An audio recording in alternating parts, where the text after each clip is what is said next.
It is Thanksgiving in the US, and because it's Thanksgiving, today I'm thinking about thank you pages because what else would a marketing nerd be thinking about today? So in this video, we're going to talk about a way to structure your thank you pages so that you get a better return from your marketing dollars. This is a common mistake that I see a lot of new advertisers make. The thank you page ends up being an afterthought.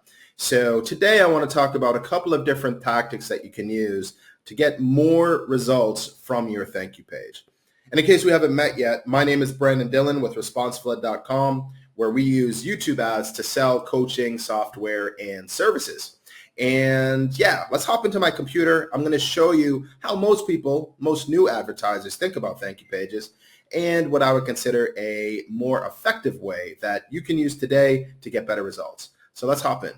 So first, let me lay out what it's probably the most common funnel structure that new advertisers are using to generate leads on YouTube. So they'll have a traffic source, and for the sake of this example, we'll use YouTube ads because YouTube ads is the best.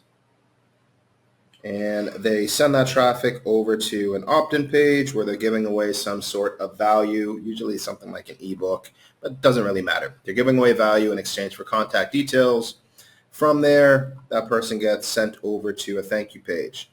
On this thank you page is where they deliver that lead magnet, so they can download the ebook or what have you.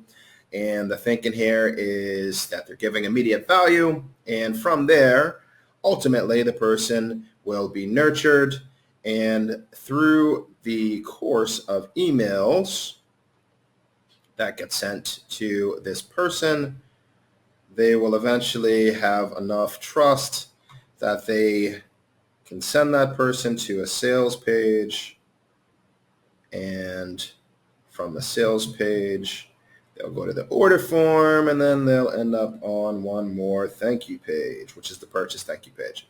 So this is the most common flow, and there's a lot of reasoning behind it. It makes sense when you look at it on page. But the issue here is the thank you page, the first thank you page, which ends up being a missed opportunity. I say this because when you have somebody opt in for the value that you're offering, that is when they're going to be the most likely, the most engaged, and the most capable of taking the next step in your flow. So leaving this thank you page to only be a delivery mechanism for your lead magnet is a missed opportunity. Attention is a scarce resource. So when you actually have the attention of your prospect, that's the time when you should be making the most of it. So what I generally suggest as a way to make more of your thank you page is think of two different opportunities or two different goals that you can accomplish with this page. One of them is taking that page and using it to promote the next step in your process, or the second one being to use that page to nurture the person that ends up on this page so that they do feel comfortable taking the next step and whatever your process is. Now let's make this real. Let's assume that the ultimate goal of your funnel is actually to get them to a sales page where they can order something and ultimately end up on the purchase thank you page. Instead of having this thank you page just deliver your lead magnet, what I would recommend doing is holding the lead magnet off, delivering that through your email sequence, and using this thank you page to first thank them for opting in for whatever it is that you're giving away, and then make a pitch for the first product that you're trying to sell them. And this can be very intuitive. It can have a flow that will be seamless to the user. Essentially, you just open up with a headline that thanks them. And then what I personally like to do is use a video sales letter, which will be very close to pure pitch on this page. So let me add that here so you see what this looks like. And this is a watch page. As an FYI, this is also why I generally have a preference for VSL funnels over ebook funnels. And it's because the transition from value to sales pitch is much more intuitive. It flows way better.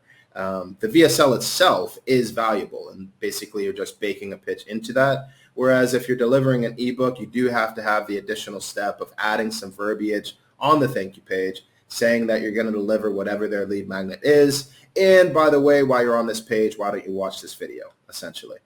But either way works.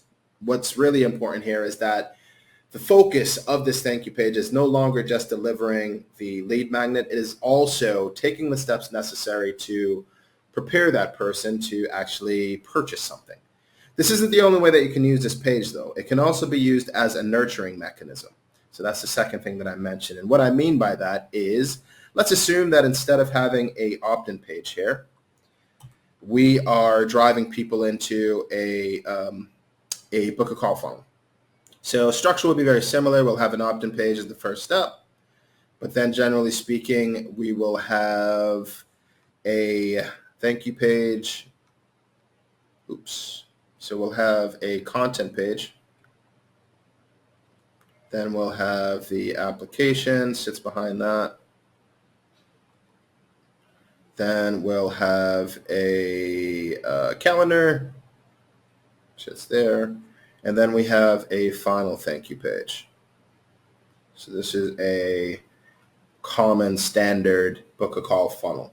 Now this is very similar. You have this thank you page where a lot of advertisers will just leave this saying, thanks, we'll get in touch with you within the next 48 hours or something like that, right? That's a missed opportunity. This page can be repositioned to nurture that lead so that they're in a better place when they actually get on the phone with your sales team.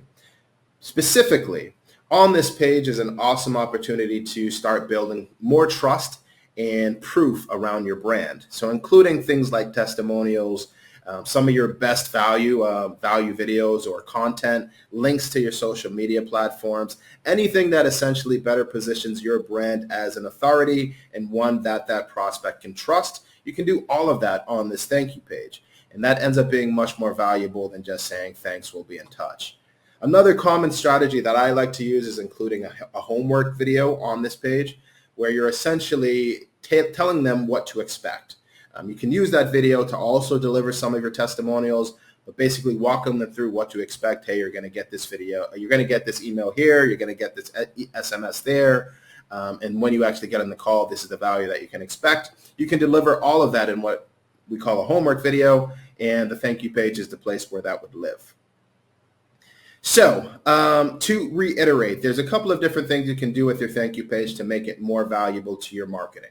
Number one, you can use it to start to promote whatever the next step is in your funnel, whether that means booking a call or buying a product. Or number two, you can use it to nurture whoever makes it to that thank you page so that they're in a better mental place when they actually start the process of potentially buying the next step in your funnel. So don't leave your thank you page hanging. Don't leave it to just say thanks. There's much more you can do with it, and this will ultimately lead to better results from your marketing.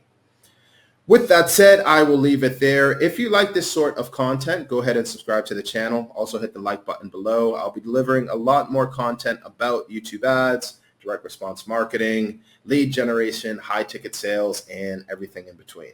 So if you like that sort of content, go ahead and subscribe, like this video, and I'll see you in the next one.